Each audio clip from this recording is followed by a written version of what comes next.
Hello friends, welcome to IELTS. Today's question is explain some of the ways in which humans are damaging the environment. Some of the ways in which human beings are damaging the environment and what can government do to address this issue, what individual person can do. So the question today is quite simple and I don't think there's any need to make you understand the meaning. We have to just tell the ways in which human beings are causing a threat to the environment. Means we have to mention those human activities that are degrading the environment in the first pp, and then next we have to describe the solutions not only on the part of the government but also on the part of the individual. Now let's see the introduction to this question. So the question was simple, but it is very important to note the way of explanation, means how I have explained it actually, rather than writing in simple way. Yeah. So it goes without saying that. Means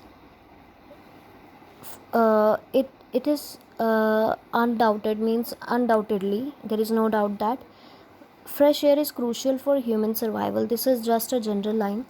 Then I have rephrased the question, which is the main part. The question was saying explain some of the ways in which human beings are damaging the environment, but we cannot write obviously ki explain the ways. We have to write human beings are damaging the environment. That was the main question.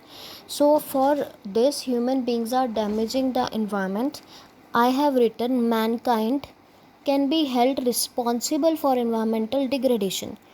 Can be held responsible means if we are holding someone responsible for something, it means the person is the main cause of the particular thing or the problem happening. So mankind can be held responsible for environmental degradation, means the environmental damage, the process in which environment is getting degraded, in not one but manifold ways. So this is another way when we want to say no, there are many ways. We can say in not one but manifold ways. In not one but many ways means not only one way but many ways mankind is can be held responsible.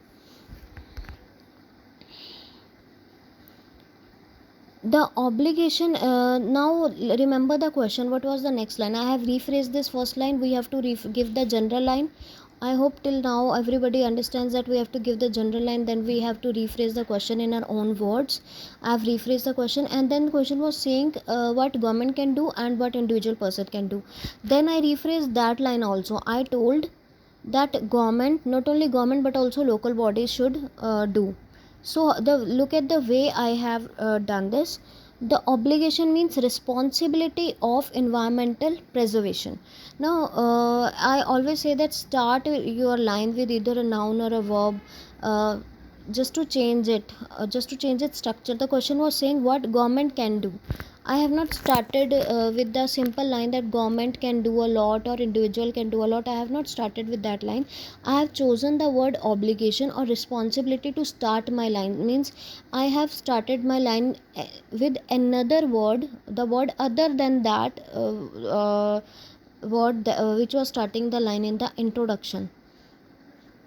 So we have to start the line with some different word. So we have started with obligation or responsibility of environmental preservation lies not only with the government but also local bodies, but also with the local bodies, with there will be with, but also with the local bodies who substantially augment means increase, who substantially means largely, greatly augment the intensity of the air contamination. Now who are they? I'm talking about local bodies, obviously, because local bodies, the who is being written with the local bodies, it means I'm talking about local bodies who substantially augment means increase the intensity of the air pollution. Intensity means the depth of something, the concentration of a particular problem. It increases the means उस चीज़ की गहराई को बढ़ा रहे हैं जो लोग. So let us read this line again.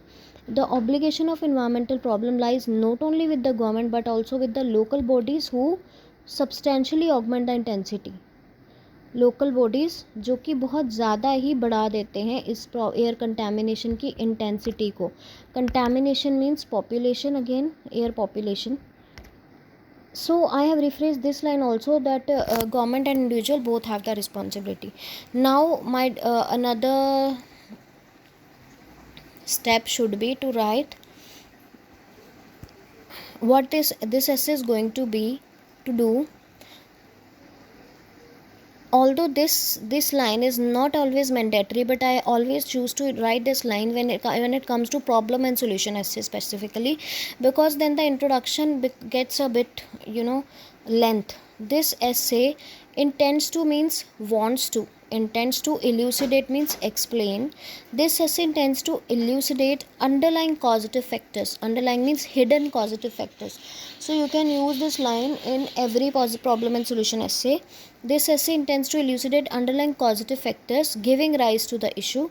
Giving rise means that are causing this issue, means that are creating this issue, that are giving rise to the issue.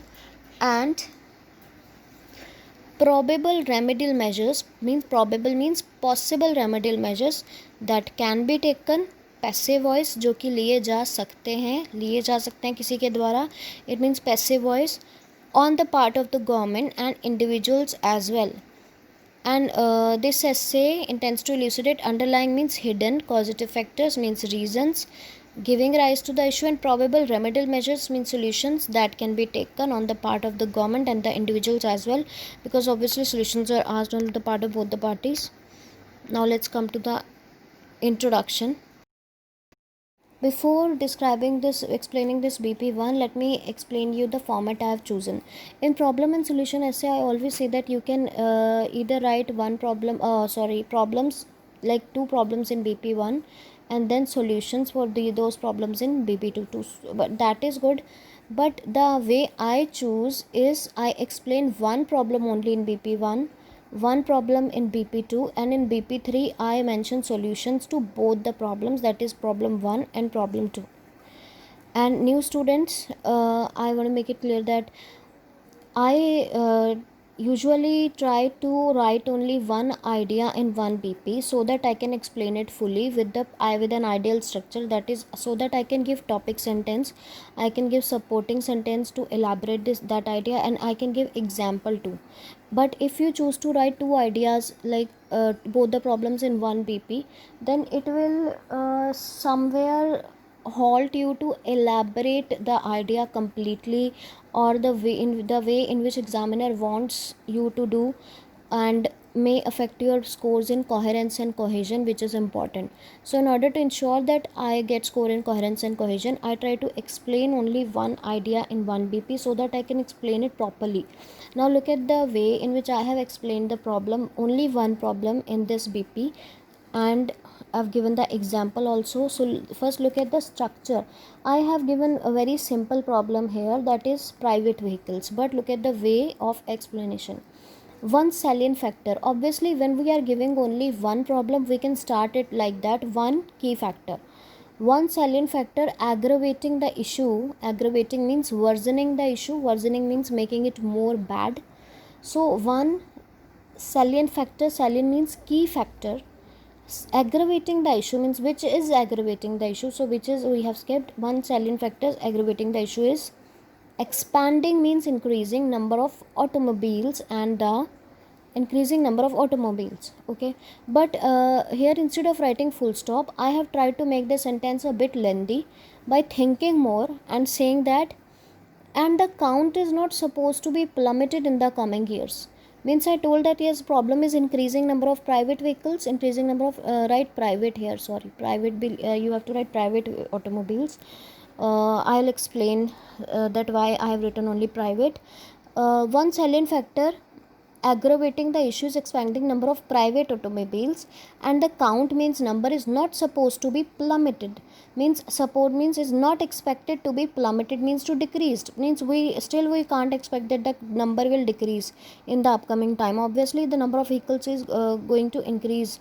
To be more precise, this is my topic sentence. Now this one was my topic sentence, my first sentence means my main idea. Then in to be more precise, I will explain my main idea. And if you can't explain your main idea, means if you don't know how to explain it, if the idea is so simple that you cannot explain it, just write it in other words. To be more precise means to be more clear. means I'm elaborating, but this linker you cannot use when you are going to give a different idea. Just to elaborate the previous idea, you can give this linker, or you can write to emphasize, simply put, or to be specific. Modern tendencies depict a clear picture that it means that there is a trend. When I am writing this line, modern tendencies depict means show a clear picture that you can use this line whenever you are going to describe a modern trend that is happening. So modern tendencies depict a clear picture that what trend I am mentioning here. Most of the households prefer possessing more than one private vehicle. So the same was I was saying in the topic sentence, that expanding number of automobiles is the problem. Then I explained it by saying that more than one household prefer, possessing means owning, having, possess means to own something, possessing more than one private vehicle, which is in turn means, which is in turn, if I am saying, means I am giving the further effect of this, means the effect of the previous line I mentioned, means then what effect it like what effect happens is, which is in turn plunging means decreasing, plummeted also means decreasing, which is in turn plunging the trend to use public transport. Now I have mentioned the main problem, that increasing number of private vehicles decrease the trend of public transport. Then undeniably, there will be undeniably, the more the number of vehicles, the more will be the pollution levels. This is the main explanation, that why I'm saying that only private transport is the main reason. Because I'm saying, when there are more number of private transports, like when every family uses more than one private vehicle, then what will happen, number of vehicles on the road will more. But with if every family uses public transport, then obviously number of vehicles will not be that much, and pollution also will not be that much. That is why I've written undeniably, the more the number of vehicles, the more will be the level of pollution. Then I have given the main reason how pollution increases. Obviously we have to explain that if we have given the reason that public transport is the main reason, then I also have to tell na ki how transport increases pollution. As exhaust fumes emitted means released by the vehicles, exhaust fumes emitted by the vehicles release CO2 and other venomous gases. Venomous means poisonous gases that make the air unfit to breathe. Exhaust fumes means the fumes or smoke that is being generated from the vehicle's exhaust. Exhaust fumes emitted by the vehicles release CO2 and other venomous gases that make the air unfit to breathe. Okay, now let us read from here to here. One salient factor aggravating the issue is expanding number of automobiles, and the count is not supposed to be plummeted in the upcoming time. Topic sentence. And to be more precise, modern tendencies depict a clear picture that most of the households prefer possessing more than one private vehicle, which is in turn plunging the trend to use public transport. Now, if I write only up to this and give the example, then the whole explanation will be missing. This is just the explanation of my point, that what I wanted to exactly say, that when more the households prefer possessing more than one private vehicles, then the trend of public transport plunges, and undeniably the more the number of vehicles and more will be the pollution level, because exhaust fumes generated by the vehicles release CO2 and other poisonous gases. Now let us look at the example. For example, as per the findings of Central Pollution Control Board, this is just an imaginary example taken by me, not real.